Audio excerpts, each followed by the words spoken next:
Mas antes de iniciar propriamente esse treinamento, quero me apresentar para quem não me conhece. Acredito que boa parte aqui já me conhece.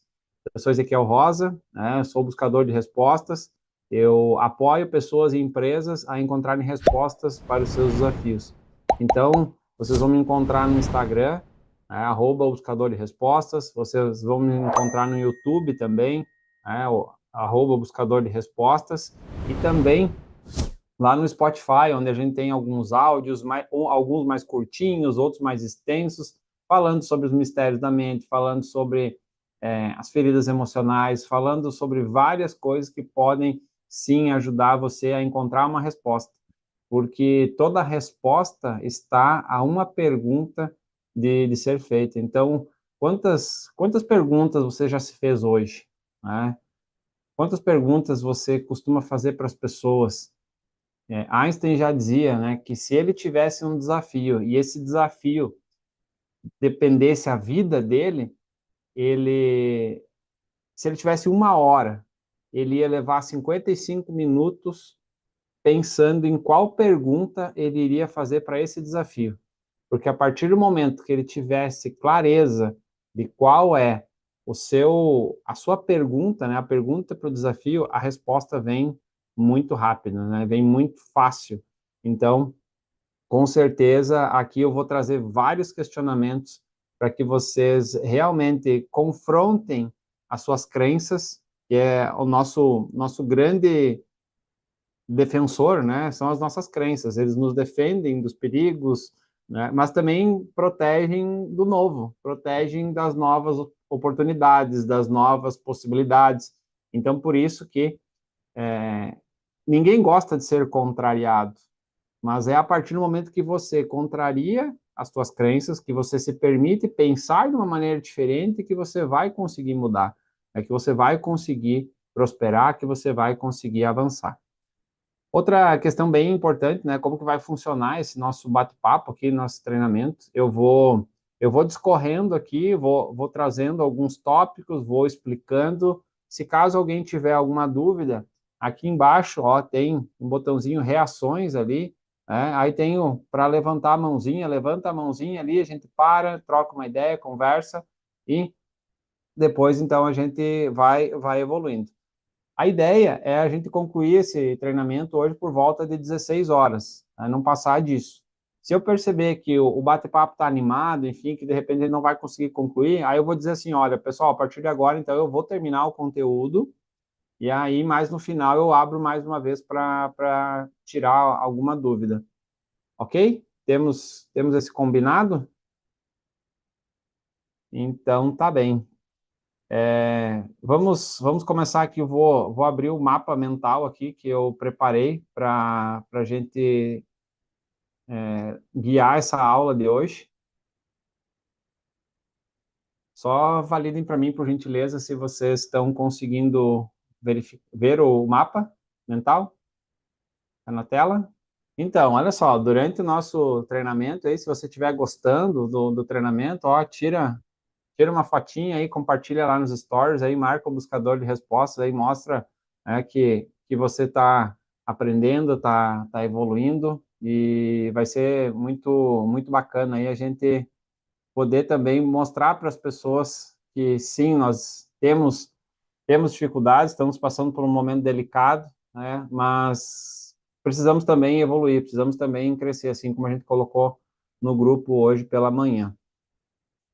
Então, falando em produtividade, o que vem na nossa mente? Vem alguns assuntos, né? Vem alta performance, né? Vem quem são os nossos inimigos, né?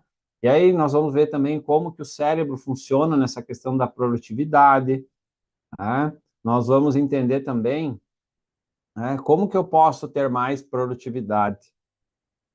E vamos trazer algumas reflexões, algumas perguntas, alguns questionamentos, para que você possa confrontar, né, com aquilo que você já aprendeu, aquilo que você sabe, e ver se isso faz sentido, de repente, de você ter uma mudança de comunicação, ter uma mudança de postura, para que você tenha mais produtividade. E quando a gente está falando aqui de produtividade, não seria somente na questão do trabalho, né? Mas também na questão de relacionamentos, enfim, todas as áreas da vida. Por que será que algumas questões aí que não são, que a gente não consegue ter uma boa performance, que a gente não consegue ter uma produtividade?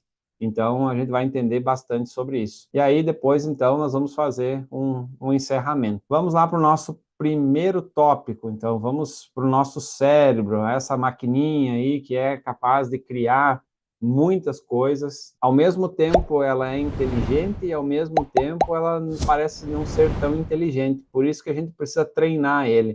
Por isso que a gente precisa mostrar para ele o que a gente quer de verdade. Porque em alguns momentos ele atua querendo nos proteger, mas, como eu disse anteriormente, a proteção acontece, mas pode ser que ele esteja também nos privando de avançarmos, de termos outras situações aí que poderiam ser benéficas para nós. Então, vamos lá. O que nós temos aqui? Funcionamento do cérebro. Primeiro, a gente precisa entender que o nosso cérebro, ele tem um sistema de funcionamento. Ele tem um sistema reptiliano. O que significa isso? Olha só, há pouco tempo atrás, eu assisti uma palestra de um especialista na parte de neurociência e neurocomportamento, e ele falava o seguinte, que nós, seres humanos, nós evoluímos em muitas coisas, nós evoluímos em questão de tecnologia, nós evoluímos, enfim, até a medicina evoluiu muito, mas na questão emocional, o ser humano ainda é primitivo. O ser humano ainda ele se comporta como um réptil, que é a base, a origem do nosso cérebro, como que o nosso cérebro foi concebido.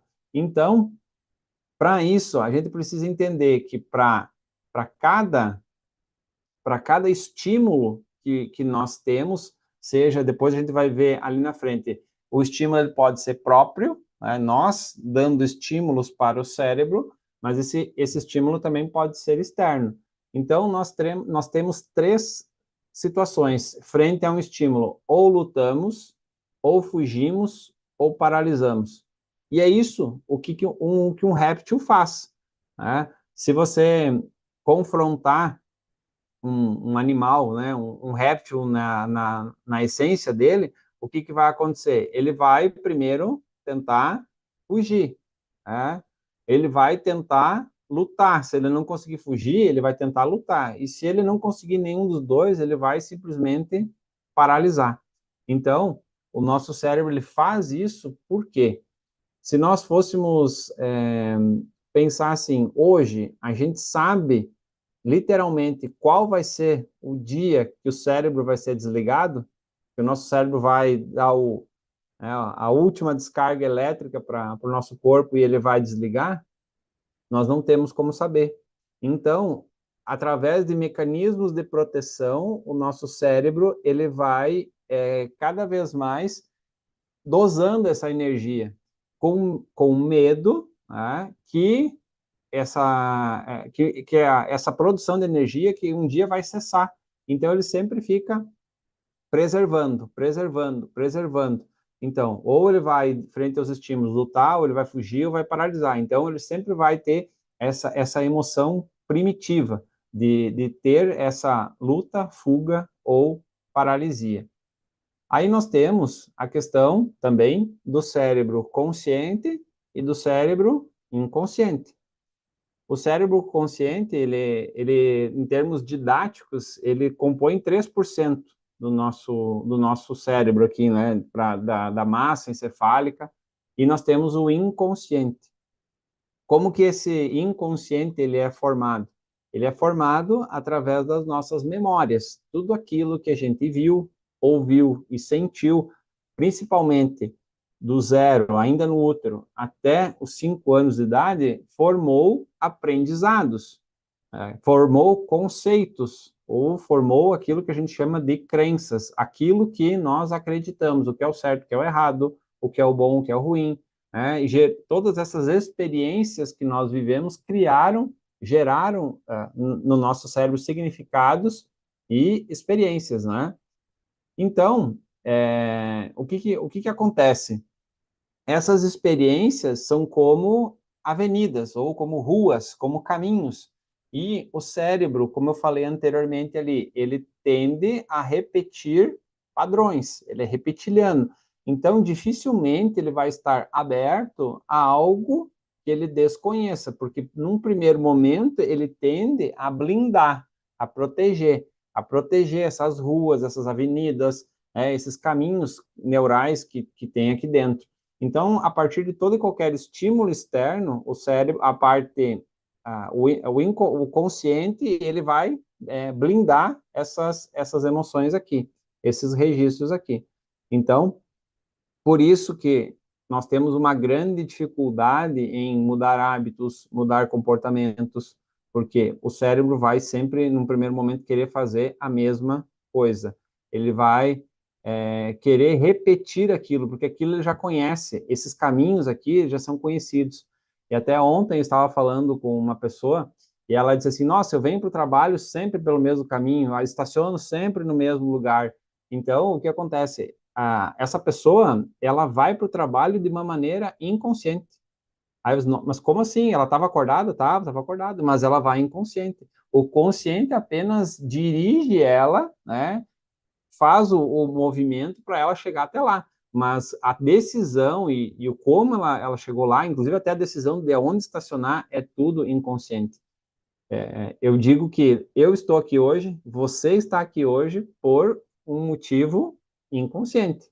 Alguma coisa lá no teu inconsciente viu que fazia sentido você estar aqui, né? E por isso que nós hoje estamos aqui conectados. O próximo passo, então, é a questão do estímulo. Né? Quais são os estímulos? Ele até já falou um pouquinho antes. Quais são os estímulos que nós damos para o nosso cérebro? São estímulos positivos? São estímulos negativos? E aí vem a questão seguinte: quando a gente fala em produtividade, nós temos que ter um motivo. Por que eu quero ser produtivo? Qual que é o resultado que eu quero? Aonde eu quero chegar? Né? Então, por que eu faço isso? Quantas vezes você já parou para pensar por que eu faço isso? Por que eu trabalho? Por que eu vou em determinado lugar? Né? Tem um motivo, tem um propósito. E aí que muitas vezes a gente não para analisar, porque o cérebro está sempre fazendo mais do mesmo. Ele entra num piloto automático e quantas vezes você deve ter se perguntado assim, tá, mas por que eu ainda tô fazendo assim? Ou por que eu não mudei? Por que eu não avaliei? Ah, então, o estímulo, ele vai ser determinante com relação ao motivo, porque às vezes eu posso estar dando o estímulo certo para o motivo errado, ou dando o estímulo errado para o motivo certo. E aí aqui a gente vai abrir um pouquinho mais. Como eu disse antes, o estímulo, ele pode ser próprio, né? Ou ele pode ser externo.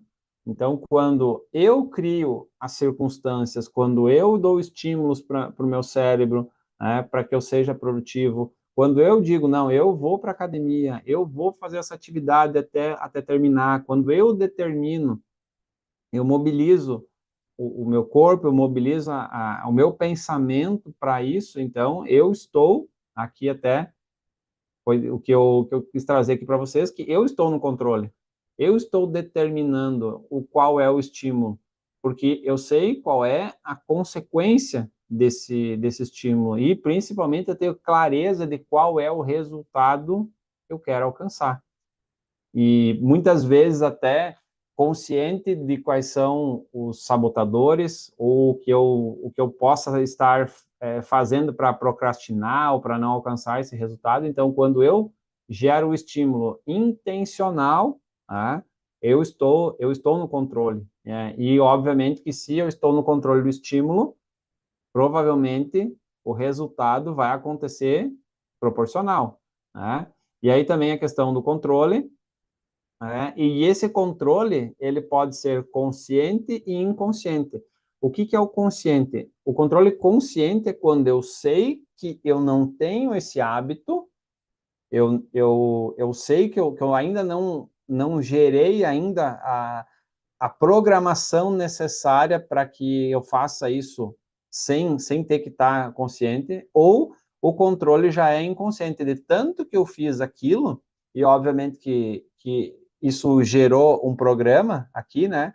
Os programas neurais, aí acontece que eu já programei aquele bom hábito, eu já programei aquilo, então aquele resultado ele acontece de uma maneira natural, vai acontecendo e eu não preciso ter um esforço, uma queima de energia, e é isso que eu vou dizer assim, ó, que passar do consciente para o inconsciente é quando você valida, é quando o cérebro diz o seguinte, ok, eu entendi, eu sei que num primeiro momento vai ter um gasto de energia, vai ter um desgaste, mas logo ali na frente vai vir um benefício, vai vir algo bom, vai vir algo legal. É justamente nessa hora que você faz a transição do controle consciente para o inconsciente é que gera o hábito, que gera o aprendizado. Claro que nós temos também o estímulo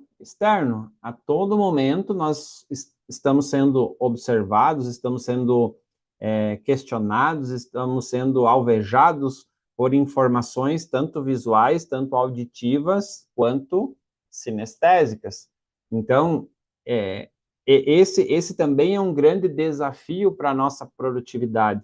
E quando a gente tem essa produtividade, vamos por assim, quando o resultado acaba não acontecendo do jeito que a gente gostaria, normalmente é que eu deixo que os estímulos externos determinem o meu pensamento, o meu sentimento e principalmente a minha atitude, e que façam com que eu desvie, né, que eu comece a fazer coisas que não estão alinhadas com o resultado que eu quero. E aí vem as dificuldades de muitas vezes dizer não, às vezes de você impor limites para alguns estímulos. Eu confesso para vocês que estou realmente, e muita gente está sensibilizado com o que está acontecendo no nosso estado, sem precedentes, mas ao mesmo tempo eu também não posso deixar com que esse estímulo externo determine a minha saúde mental, eu preciso continuar estar, inclusive, bem para poder contribuir, para poder, de alguma forma, ajudar, poder estimular mais pessoas a ajudar. Então, por isso que o estímulo externo, ele é uma condição, mas ele não pode determinar como que você vai receber isso. E aí até vou abrir aqui para a gente falar um pouquinho mais. Então, o estímulo externo, o estímulo eu não controlo. Eu posso ter controle, por exemplo, da fonte que eu vou buscar estímulos. Eu posso me afastar de uma fonte que tem estímulos que não são adequados aos meus objetivos. Eu posso me aproximar de fontes que têm estímulos que são produtivos, que são agregadores, né? E aí dentro dessa questão vem como que eu dou significado para esse estímulo, né? Eu posso estar conectado com o ambiente e com pessoas, eu posso estar dentro de uma tempestade, mas dentro dessa tempestade sou eu, né, que dou o significado, porque tudo funciona dessa maneira. Estímulo gera uma imagem aqui dentro do nosso cérebro, essa imagem, o inconsciente vai buscar um significado, eu já vi algo parecido, se isso for validado, ele vai se encaixar lá nas vias, nas avenidas, nas rodovias, daquilo que já é conhecido. Entretanto, se é algo que não encaixou, né, normalmente vai ser um alerta. E aí que vem os medos, os bloqueios, as inseguranças, as ansiedades de você, mas o que é isso? Eu não conheço ainda, o cérebro está procurando ali, ele não sabe ainda o que é, e aí, às vezes, a gente refuta, talvez perde uma oportunidade, ou às vezes a gente abraça aquilo, e aquilo faz um dano que, às vezes, para recuperar, para você ter novamente o estímulo, vai ser bem desafiador. Vou voltar aqui, tem uma pergunta aqui, o mapa vai ficar disponível para imprimir no seu... Vou pensar, se você se comportar direitinho, ficar até o final, aí eu acho que eu libero, para quem tiver até o final, eu acho que eu libero aí o mapa aí. Tranquilo? Acho que é o Alan aí que tá com show de bola. Então, e aí eu dou o significado. Esse significado, como eu falei, ele pode ser bom ou ruim, tá? Então, se aquele estímulo, né, que veio externo, que eu não controlo, mas que eu deixei entrar, ele vai buscar um significado. E quando ele busca o significado, ele vai dizer assim, isso é legal ou isso é ruim. Tudo isso, de alguma forma, pode estar nos aproximando dos nossos objetivos, termos mais produtividade, ou tudo isso pode estar nos afastando. Por isso que nós temos que ter o controle do filtro. E outra questão bem importante é convivência e interferência. Então, normalmente, a lógica diz que quanto mais eu convivo em ambientes produtivos, quanto mais eu convivo com pessoas produtivas, com pessoas de alta performance, a tendência é que eu também consiga ter alta performance. Tá? E o contrário também, quanto mais eu convivo com pessoas com baixa performance, com pouca energia, né, de buscar, de desejar, pessoas que não estão buscando os seus sonhos, suas metas, seus desejos, a chance muito grande de que eu também caia para esse nível. E isso é uma questão até de neurociência, de energia, que realmente, se você estiver conectado com ambientes que te põem para cima, a tendência é que você vá para cima, e ambientes que vão para baixo, que você vá para baixo. Então, por isso que a gente precisa convivência e interferência.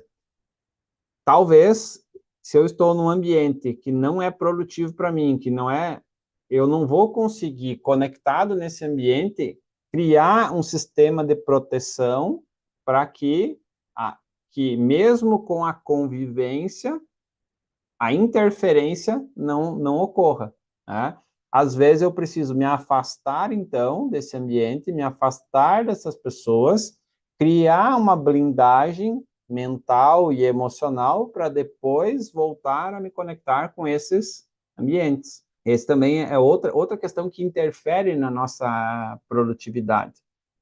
E eu acredito muito que tudo muda quando alguma coisa muda. Então, você mudou de emprego, você mudou de cidade, você mudou de casa, enfim, mudou a forma de se relacionar com seu cônjuge, você mudou o teu comportamento com o vizinho, com a vizinha, enfim, com um colega de trabalho, tudo vai mudar, né? Você mudou o cabelo, você fez alguma coisa ali que melhorou para você, vai ter mudança. Um dia que você não estava muito legal, que você de repente não cuidou muito do visual, a roupa, você botou aquela roupa mais simples, aquela roupa, né, que já está batida ali, vai ter mudança. E como diz a Grazi aqui, ó, se afastar de ambientes é muito necessário, né? E o poder da ambiência, realmente, a ambiência, ela tem uma força gigantesca, até porque muitos aqui devem conhecer aquela frase que diz, né, que tubarão nada com tubarão, sardinha nada com sardinha. Então, a ambiência, ela é muito, muito forte. E se a gente realmente quiser ter bons resultados, nós precisamos cuidar da nossa ambiência. E aí depois eu vou mostrar para vocês algumas questões que envolvem a ambiência, tá? Então, outra coisa bem importante é a questão do foco, tá? Que é determinante também para a produtividade. Hoje se fala em multifoco, mas se a gente for entender a concepção cerebral, o organismo, né, o cérebro humano não foi concebido para ser multifoco. O que acontece, na verdade? Por que você consegue fazer 2, 3 coisas ao mesmo tempo? É porque você divide o foco. Então, digamos que se você está fazendo 4 coisas ao mesmo tempo, você vai ter, para efeitos didáticos, você vai ter 25% do teu foco em cada uma dessas atividades. Talvez variando um pouquinho mais, um pouquinho menos, mas é isso que acontece. A questão do multifoco, do multitarefa, isso é para máquina, isso é para computador, tanto é que, se você for ver nas campanhas que falam sobre o marketing, né, dos computadores, falam quadricore, octacore. O que quer dizer isso? São 4 núcleos, 8 núcleos, é como se fossem 8 cérebros dentro da máquina. E cada cérebro, por que o computador ele acaba ficando mais rápido? Porque ele tem 8 cérebros e cada cérebro trabalhando em uma coisa. Então, por exemplo, um cérebro trabalha aqui, o outro trabalha aqui, o outro trabalha aqui. No final do tempo, ele consegue entregar 8 coisas bem feitas. Vamos supor, passou 30 minutos, ele conseguiu fazer 8 coisas ao mesmo tempo, obviamente, cada cérebro daquele computador cuidando daquilo, e aí sim ele consegue entregar com perfeição. Qual é a lógica? Que se você tiver focado, ou melhor, se dedicando a 4 coisas ao mesmo tempo, ou você não vai conseguir entregar aquilo no tempo adequado, ou você vai entregar com baixa qualidade, porque não tem como você estar 100% fazendo 4 coisas e dizer assim, não, mas eu estou fazendo focado. Ou vai demorar mais tempo, né? Ou não, o nível de qualidade não vai ser o mesmo. Tem uma frase que diz o seguinte: a melhor forma de estragar 2 coisas ao mesmo tempo é querer fazê-las ao mesmo tempo. E existem vários dados já falando sobre uma pesquisa, ela fala o seguinte, que o ser humano leva, em média, por dia, 2 horas e 37 minutos desconectando o foco de uma atividade e indo para outra. Desconecta de uma e vai para outra. Desconecta de uma e vai para outra. Ah, Ezequiel, então ele passa 2 horas e 37 alternando? Tá, alternando, não. Alternando, talvez, é rapidinho, é 10 segundos, é 15 segundos. Mas o que acontece? Essa soma dessas 2 horas e 37 soma também o quê? Você estava fazendo um relatório, você estava fazendo algo ali no teu trabalho, enfim, 100% focado. O que acontece? Alguém te chamou, você saiu, você tirou o foco do teu trabalho e foi fazer aquela outra atividade, dar atenção para aquela outra pessoa ali que estava demandando. Você voltou em 15 segundos. O que acontece? Para você voltar, ter 100% de foco como você estava antes de sair, vai 2, 3, de repente até 5 minutos. E aí esse reloginho, ele está startando ali. Ele está contando o tempo que no final do dia vai somar essas 2 horas e 37 minutos. E aí você pensa assim, que você, vamos pensar, 8 horas por dia de trabalho, de labor, 2 horas e 37 você dedica perdendo foco, ganhando foco, perdendo foco, ganhando foco, né? Então, esse é uma das coisas assim que o ser humano não é multifoco, ele tem um foco só, o que ele pode é dividir esse foco. Falamos então mais agora da parte cerebral, né? Agora vamos para o próximo item, alta performance. E aí? Alguém aqui já se sentiu em algum momento em alta performance? Quem gostaria de falar assim, em algum momento aí já se sentiu que estava em alta performance? Seja no trabalho, seja, sei lá, com as atividades sociais, enfim. Alguém já se sentiu em alta performance? Ó, a Grazi que já. Logo em seguida, senti que diminuiu a performance. Ó, fez o pico, e de repente voltou, né? Poucas vezes. Então, a gente vai agora começar a entender aonde que está o mistério, aonde está o gatilho, tá? Primeira coisa que a gente precisa entender é que existe uma fórmula para alta performance, tá? É matemático, inclusive. Vamos analisar o seguinte: alta performance é igual a